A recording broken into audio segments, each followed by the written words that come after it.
Convido a igreja para se colocar de pé. Nós vamos orar.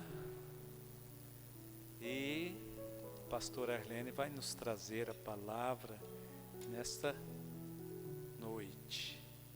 Oremos. Pai Santo, estamos aqui mais uma vez reunidos em prol desta campanha de gratidão pelo que ganhamos nesse ano de 2022. Mas nós também estamos pedindo a tua bênção para o ano de 2023. Que o Senhor venha abençoar as famílias assembleianas aqui de Turvânia. Que o Senhor venha abençoar o nosso ministério, a nossa igreja, o teu povo, as famílias que têm temor do Senhor nesta cidade. Abençoa, Pai querido, desde o prefeito, os vereadores, as autoridades. Pai querido, todo trabalhador nessa cidade, que a nossa cidade possa prosperar para a honra e glória do teu santo nome. Te agradecemos por tudo que o Senhor fez e pelo que o Senhor ainda vai fazer. A tua serva está com a tua palavra nesta noite que o Senhor deu para ela. Que o teu Santo Espírito a faça lembrar de tudo que ela meditou para entregar aos nossos corações. Que os nossos corações estejam prontos para receber esta palavra e conservar, obedecendo esta palavra para a honra e glória do teu nome. Fala conosco, Jesus. Amém. A igreja ainda de pé.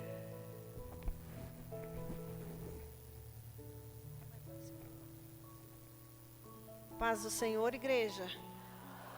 Glória a Deus, que maravilha, que bênção, que privilégio. Vamos aproveitar que os irmãos estão de pé, vamos ler a palavra do Senhor. O texto que está na revista, segundo o tema de hoje, Efésios 4, do 11 ao 15.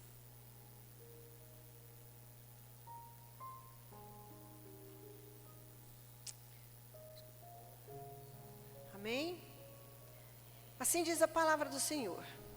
E Ele mesmo deu uns para apóstolos, e outros para profetas, e outros para evangelistas, e outros para pastores e doutores, querendo o aperfeiçoamento dos santos para a obra do ministério, para a edificação do corpo de Cristo, até que todos cheguemos à unidade da fé e ao conhecimento do Filho de Deus, a varão perfeito, à medida da estatura completa de Cristo, para que não sejamos mais meninos inconstantes, levados em roda por todo vento de doutrina, pelo engano dos homens que com astúcia enganam fraudulosamente. É só até o 14, o texto da revista. Obrigado, irmãos. Podeis assentar. Em primeiro lugar, eu quero louvar a Deus por esse rico privilégio. Também ao pastor Emanuel, que me estendeu o convite. Eu falei para ele que eu me sentia honrada, por nessa campanha ter essa rica oportunidade de ministrar a palavra de Deus. E é uma dádiva muito grande, um presente de Deus para a minha vida. Eu agradeço a cada uma das congregações que estão aqui, representadas, Lages, Goiabeira e Mangueira. Os líderes, os pastores, os obreiros, que Deus continue usando cada um, de forma especial, e todos fazendo parte desse abençoado campo, que é o campo de Turvânia. Hoje eu fiz um comentário com a Ida Marques, falei assim, eu estou tão feliz pelas presenças, pela participação na sede, tanto das congregações quanto dos irmãos da sede, nos 2 primeiros dias. Realmente hoje, aqui da sede, que eu me refiro, não das congregações, realmente está faltando muita gente. Não sei se é por causa desse detalhe dessa reunião escolar aí, que alguém mencionou, mas nos 2 primeiros dias estávamos com a presença maior. Mas Deus sabe de tudo, não é verdade, igreja? E o importante é que eu e você estamos aqui para tomar posse da nossa bênção.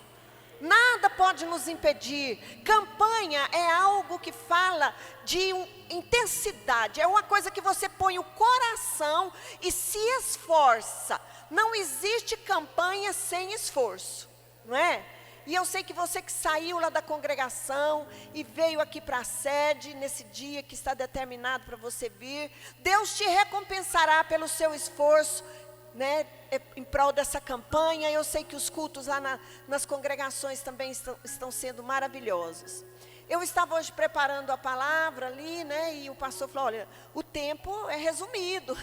Eu louvo a Deus porque os irmãos foram benevolentes hoje, deram poucas oportunidades, né? Geralmente tem muitas oportunidades e o tempo da palavra fica menor. Mas graças a Deus por esse período que eu vou esforçar aqui para falar o que conseguir no tempo, né? E é muito assunto realmente, uma lição que é para um período de EBD, da escola dominical. A gente tem um tempo maior ali para ministrar, né? Mas a gente tem que aprender a resumir também. Irmãos, no primeiro dia da campanha, que foi segunda-feira, o tema foi o batismo com o Espírito Santo. Algo tremendo, né, na nossa vida.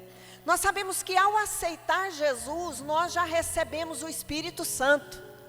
Nós já somos vestidos de vestes de salvação.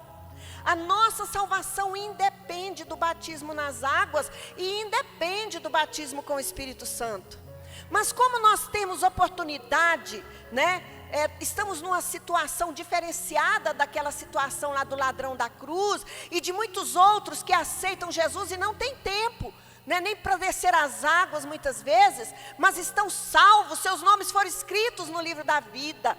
O batismo nas águas fala daquele arrependimento, daquela vida que foi largada para trás e agora aquele velho homem sepultado nas águas e a pessoa nasce então para uma nova vida, aquela demonstração de um aliançamento com Jesus, não é verdade? E o batismo com o Espírito Santo já é da parte de Deus para honrar aquele que se aliançou com Ele. Então você que é aliançado com Jesus, você precisa desse revestimento chamado batismo com o Espírito Santo. Por que revestimento? Porque você já está vestido com as vestes da salvação, você já tem o Espírito Santo em si, mas o Espírito Santo vem e te reveste, que é aquele transbordar, que te capacita, que te dá mais coragem, ousadia, que muda a sua vida. Você sabe a história de Pedro, lá em Atos 2, a diferença do Pedro antes e do Pedro depois do batismo, né? Com o Espírito Santo, desse revestimento, a audácia, a coragem, a intrepidez. Aí fez apelo para aquela multidão e aproximadamente 3.000 almas de uma vez aceitaram Jesus. Aquela coragem que te leva a não se envergonhar do nome de Jesus e falar dele com ousadia. Então isso é necessário, e aquele que não tem precisa buscar. É necessário desejar, né? E tem vários passos, mas esse não é o tema de hoje. Ontem nós falamos aqui sobre o tema capacitados para servir uns aos outros, Romanos 12, de 4 a 8. Deus nos capacita para servir, porque como membro agora, ao batizar você se ingressou no corpo de Cristo, e como membro desse corpo, você precisa cumprir a função que Deus determinou para você como membro. Ele é que é a cabeça e Ele direciona a cada membro desse corpo. Foi pregado aqui ontem maravilhosamente. Mas o tema de hoje, o terceiro dia, é os dons de Cristo para o aperfeiçoamento dos salvos. Os dons de Cristo. Nós sabemos que existem dois tipos de dons. Os dons naturais,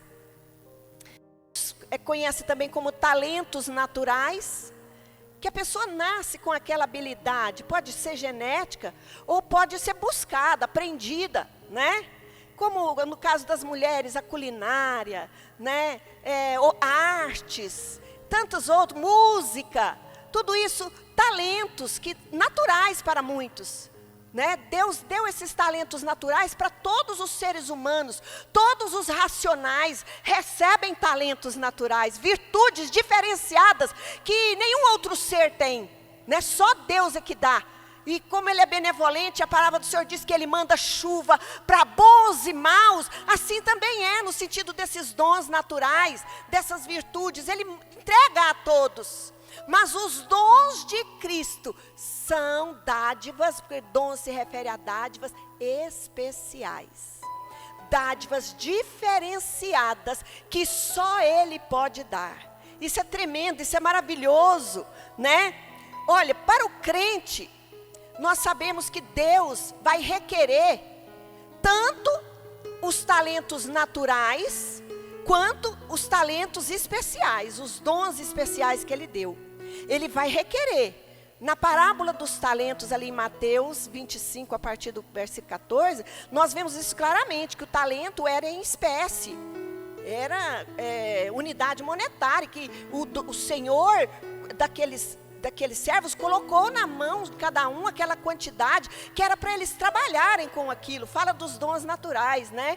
E para o crente, então, Deus vai requerer.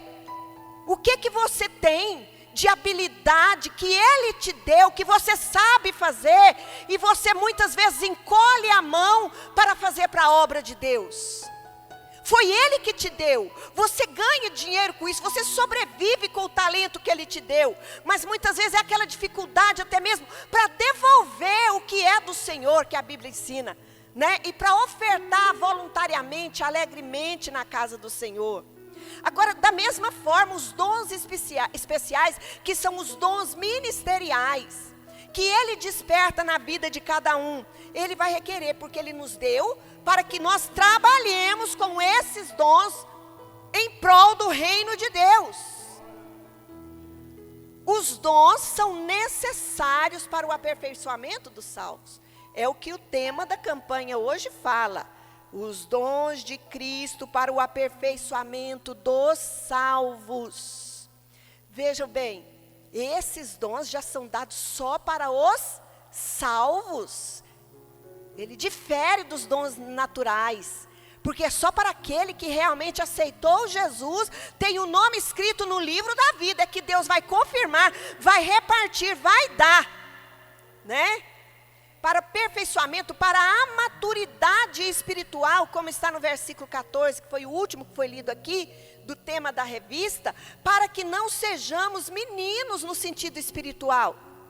Olha, a palavra do Senhor, ao mesmo tempo que fala que nós temos que nos tornar como crianças, no sentido da simplicidade, da humildade, né? Ter esse caráter humilde, ao mesmo tempo fala que nós não podemos, a partir do momento que ingressamos na fé, na carreira espiritual, permanecer naquele estado de meninice. Aí Deus já não agrada.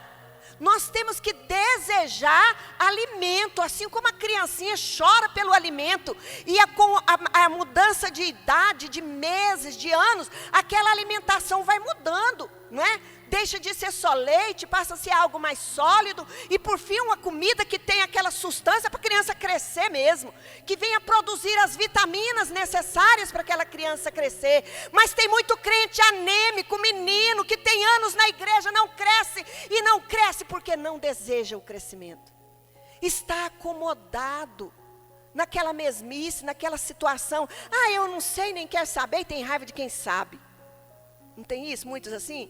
Ele não se interessa, ele não vai para um culto de terça-feira, ele não vem para uma escola bíblica dominical, ele não se interessa em ler a palavra de Deus, às vezes lê, não entende e fica por isso mesmo, ele não tem aquela curiosidade. Eu fiquei tão feliz essa semana, quando uma irmã lá de Palmeiras, uma ibadiana, me ligou, falou: pastora, eu li essa passagem aqui, mas eu não entendi, eu não estou conformada, pastora, eu preciso entender por que está escrito assim. E eu auxiliei ela ali, e depois os irmãos precisam ver a gratidão daquela irmã. Falei: pastor, isso é uma riqueza muito grande, muitos não entendem, e às vezes lê e não procuram ter o entendimento, não procuram compreender, porque essa compreensão, esse entendimento que é o alimento de Deus para a sua vida, para te fazer crescer, para produzir crescimento. Temos que buscar o conhecimento de Deus, e por causa de permanecer nesse estado de meninice espiritual toda a vida, muitos perecem na fé, se desviam. O próprio Deus, usando o profeta Oséias, disse: o meu povo perece, porque falta conhecimento, está raquítico, está anêmico. O diabo vem, lança a sua seta, o seu dardo, pronto, acabou. Ele não tem defesa, né?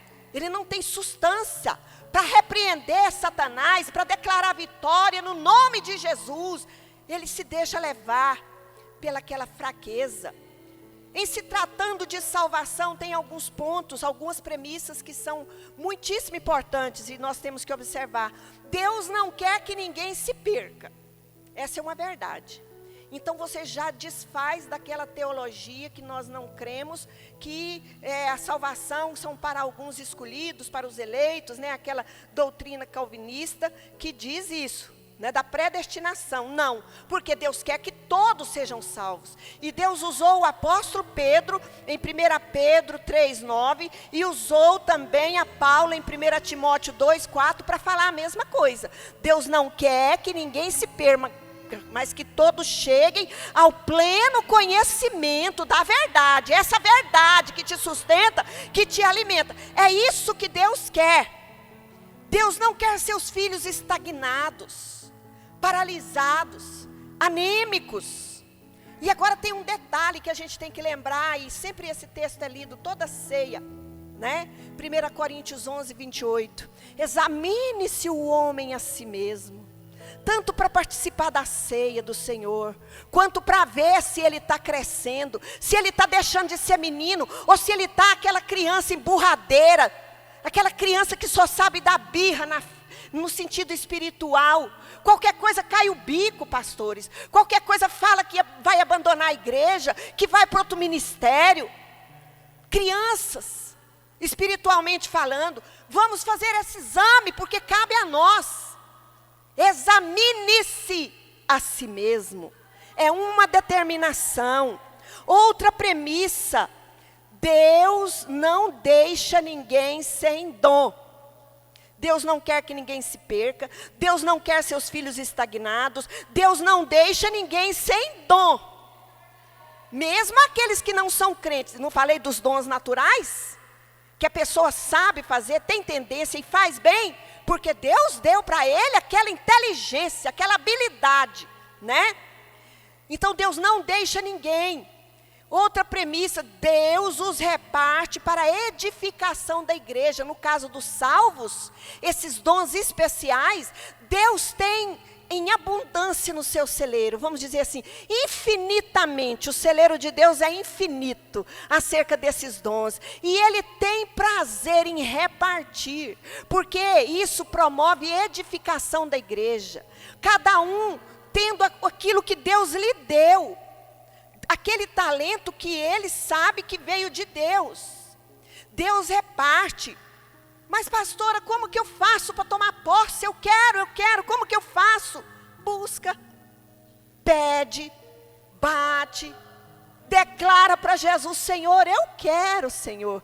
Usa-me, usa-me. Se as minhas mãos te servem, se a minha voz te serve, se os meus pés te servem, se os meus olhos te servem, se todo o meu corpo te serve, usa-me, declare. A igreja alegrou com esse louvor, porque a igreja entende e sabe disso. Tem que declarar para o Senhor que você quer.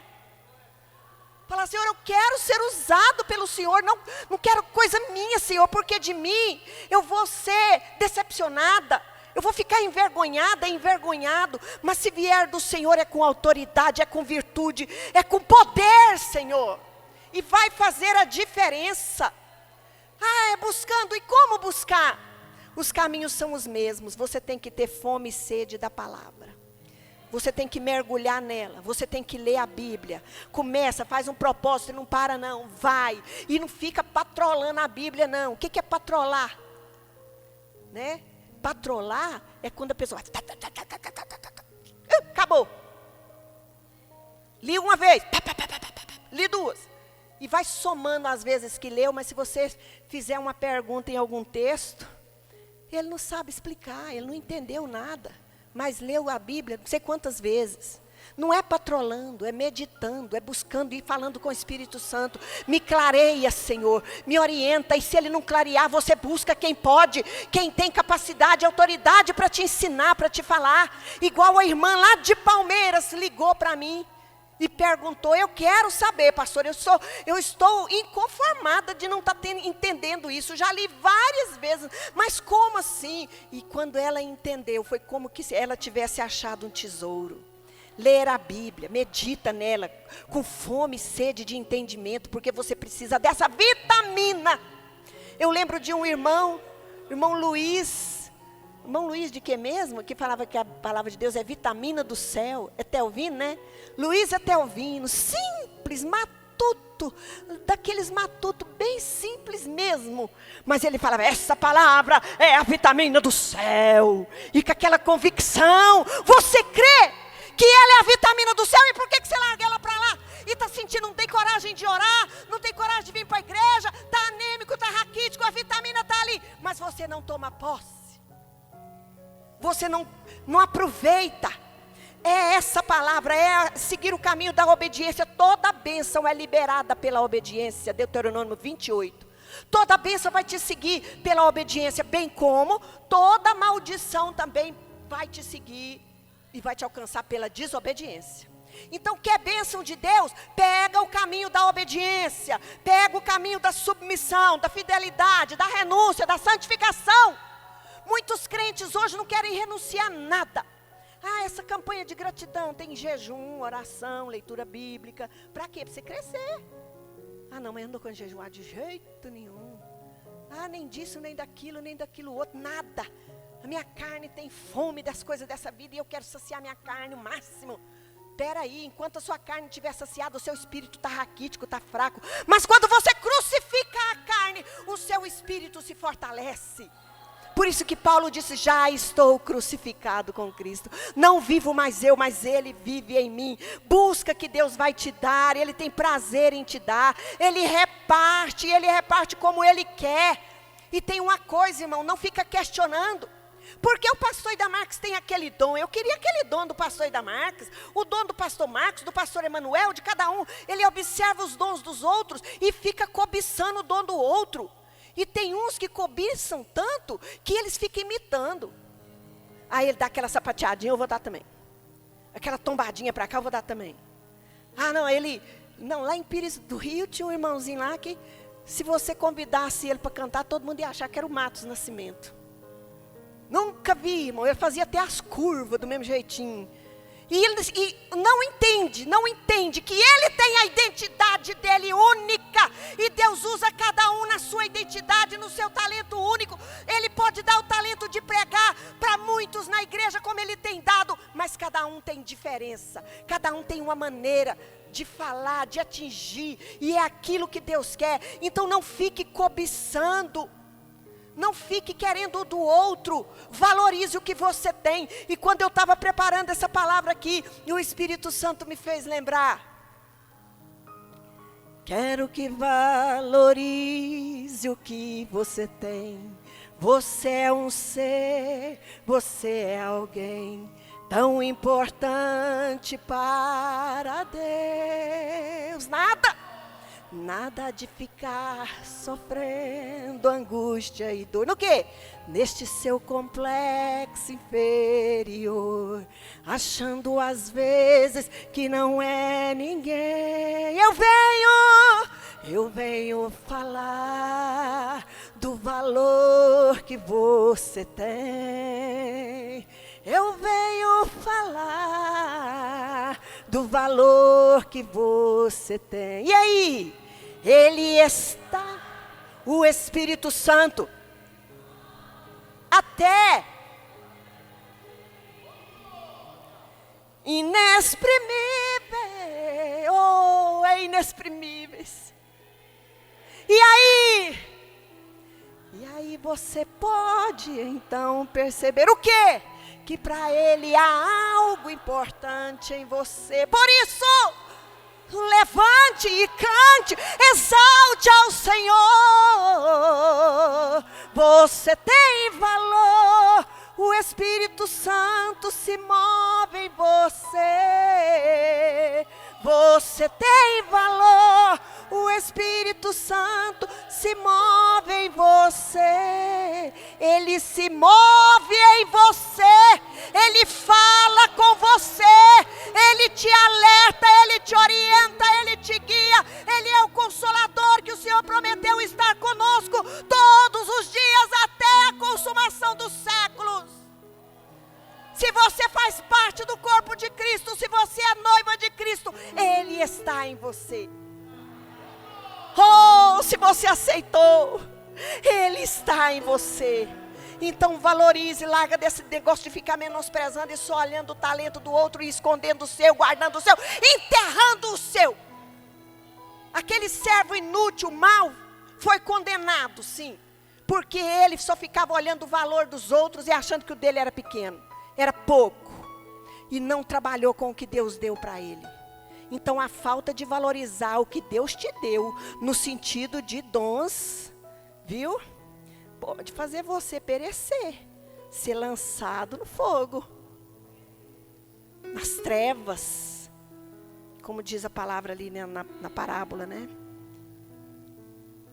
Não precisa imitar, isso é feio. Você tem a própria característica. Ninguém é melhor do que o outro, mas cada um no seu dom, na sua especialidade, naquilo que Deus lhe deu liberalmente, é usado e contribui para o crescimento. A gente que está na frente da obra vê isso tão claramente, né? Como que Deus usa cada um e como todos são necessários, são importantes. Ninguém sendo melhor do que ninguém, mas cooperando conjuntamente.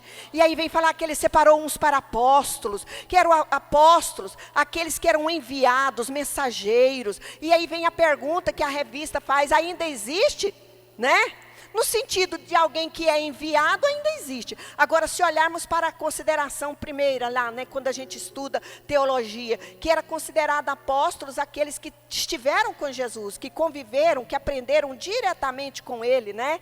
Tanto é que o próprio apóstolo Paulo, diz que, como um dos apóstolos, ele era um abortivo, aquele que, fora de hora, né? Mas que pelo menos ouviu a voz de Cristo falando com ele diretamente, né? E sentiu aquele poder, aquela luz.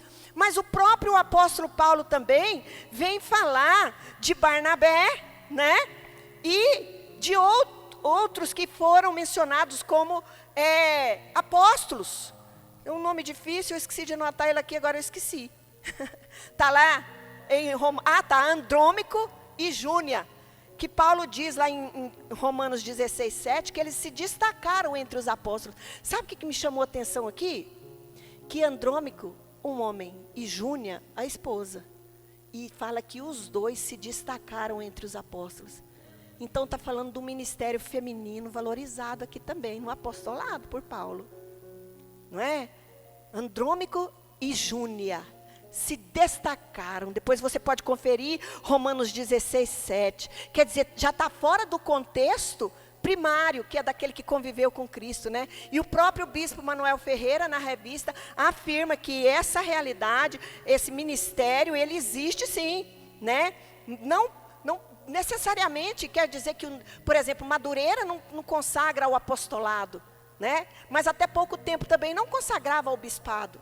Agora já consagra, tem nossa liderança maior aí, nacional, e a nossa liderança maior no estado, que são bispos, né? Então eles não descartam, né, essa possibilidade, porque aquele que é enviado, um mensageiro, com uma missão específica, ele é considerado um apóstolo, né?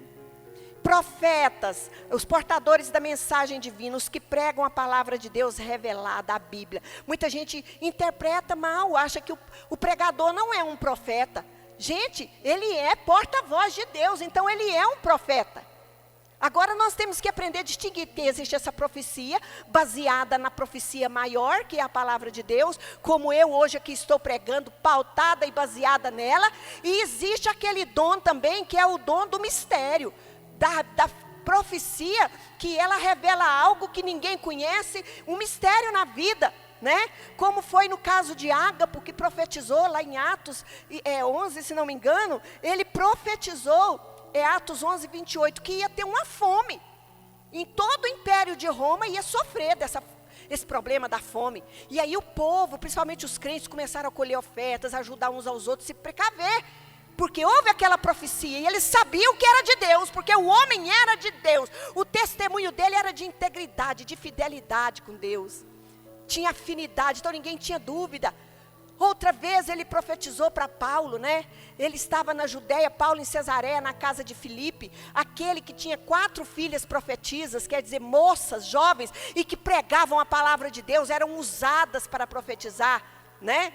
Ele estava lá na casa de Filipe, quando Ágapo chegou vindo da Judéia, e falou, quando ele contemplou Paulo, ele falou, me dá sua cinta, Paulo. Pegou a cinta de Paulo, e amarrou as mãos e os pés, e simbolizou, ele falou, desse jeito, vai ser feito com você em Jerusalém. Paulo não descreu daquela profecia, igual nós podemos também muitas vezes crer, mas aquela profecia não extraviou também o caminho do apóstolo Paulo, que ele tinha que fazer. Como eu sei que você está falando a verdade, isso vai acontecer, mas eu não vou fugir disso. Eu vou para Jerusalém. Me importa até mesmo morrer por Jesus. Irmãos, quando você tem convicção, Deus pode usar alguém que é para te dar uma palavra, até um conforto, para você ficar precavido de alguma forma, orar mais, buscar mais do Senhor, mas nenhuma profecia pode te tirar do plano de Deus. E quando eu estava preparando aqui essa palavra, Deus me fez lembrar também, pastor Ida Marques, daquela profecia, quando um dia no culto no lar, lá no bairro do Santuário, você já com a sua bolsa pronta para ir para o seminário, e nós 2 noivos, porque nós ficamos noivos primeiro, depois saiu a bolsa para ele. E ele queria casar logo, né? Só que quando saiu a bolsa, ele falou, agora, né, tem que estudar. Aí nós estávamos num culto de oração, e levantou um irmão lá, e começou a profetizar para o Ida Marques, eis meu servo, não é do meu agrado você ir para aquele lugar, assume a tua companheira, e falou assim, como se fosse mesmo, com aquela audácia, né, assume esse casamento, não vai, mas como Deus já tinha falado para ele no coração dele, e abriu as portas, e preparou a bolsa, para estudar no IBAD, em Pindamonhangaba, ele falou, irmão, isso aí não vai adiantar não, irmão. Eu já estou com tudo arrumado. Eu estou indo. A noiva vai ficar chorando. Não, ela vai ficar para trás. Eu vou cumprir o ministério que Deus me chamou. Se ele não tivesse ido, eu tenho certeza que hoje ele não estaria aqui como pastor presidente. Porque Deus o honrou por isso, por obedecer o chamado, por não se deixar extraviar. Então nós temos que ter discernimento, irmãos, também, para não sermos levados por profecias falsas. O dom de Deus realmente, ele não é para ruína, ele não é para dúvida e enganação de ninguém, ele é para edificação, ele é a verdade. Mas porque muitos não conhecem a verdade, não sabem discernir entre uma profecia falsa ou uma verdadeira. Ele chamou para evangelistas também, e aqueles que são portadores de boas novas. Ele chamou para pastores, aqueles que são responsáveis por conduzir o rebanho, resguardá-lo, alimentá-lo. E quando eu meditava aqui, eu lembrei de Atos 6, quando os apóstolos estavam muito atarefados, pastores, correndo atrás de muita coisa, acudindo uma viúva daqui, um órfão dali, outra coisa ali, preparando a mesa para a ceia, era uma coisa e outra, porque a ceia naquela época era diferente, dava mais um trabalhozinho, o povo comia de verdade, né? Comia para encher a barriga. E os que chegavam primeiro, comia mais, deixava os outros sem. Hoje quase que não acontece isso, né? Mas aí, o apóstolo Paulo, os apóstolos ali, né, Pedro, dos primórdios, aqueles que estavam ali naquele momento, Tiago, eles viram essa dificuldade e falaram, nós precisamos de pessoas para ajudar, porque o rebanho, nós não estamos tendo tempo para preparar o alimento para o rebanho. E nós precisamos de pessoas para acudir as viúvas, para dar assistência. E nós vamos nos dedicar no quê? No ministério da palavra. Então o pastor tem por obrigação de preocupar com a palavra a ser transmitida para o rebanho, para alimentar o rebanho, para sustentar e permitir com que ele cresça espiritualmente. Doutores aqueles que se aprofundavam no aprendizado das doutrinas fundamentais. Meu tempo já passou. A palavra fala da multiforme graça, termina falando que Deus não tem uma forma exclusiva e nem uma lista só de dons, não. A graça de Deus, ela é multiforme, ela tem muitas formas, e os dons de Deus são infinitos, porque Deus é infinito, tudo que procede dele é infinito. E nós temos que buscar, o versículo 7 diz que a graça de Deus foi dada a cada um de nós, segundo a medida do dom de Cristo. E qual é o dom de Cristo? O dom infinito, irmãos, porque Cristo é infinito. Esses dons precisam então ser buscados, para que nós cheguemos à unidade da fé e ao conhecimento do Filho de Deus, à medida e estatura completa de Cristo. Teve uma época que eu li aqui, eu falava, a estatura completa de Cristo é só num corpo incorruptível. Negativo. Pelo contexto aqui, você vê que a palavra está falando, é nesse contexto aqui mesmo. Porque o versículo a seguir fala de nós não sermos meninos. Precisamos chegar numa estatura de maturidade espiritual, completa em Cristo, corpo, alma e espírito, plenamente conservados e irrepreensíveis. É assim, irrepreensível, que você está totalmente em unidade com Cristo e com a igreja. Amém? Que Deus abençoe, pastor Emanuel, pastor Ida Marques, por essa oportunidade, devolvo aqui. Glória a Deus. Posso ouvir Jesus chamando, posso ouvir Jesus chamando, posso ouvir Jesus chamando, toma a cruz e segue-me, segue-me, graça e glória me promete, graça e glória me promete, graça e glória me promete, e me leva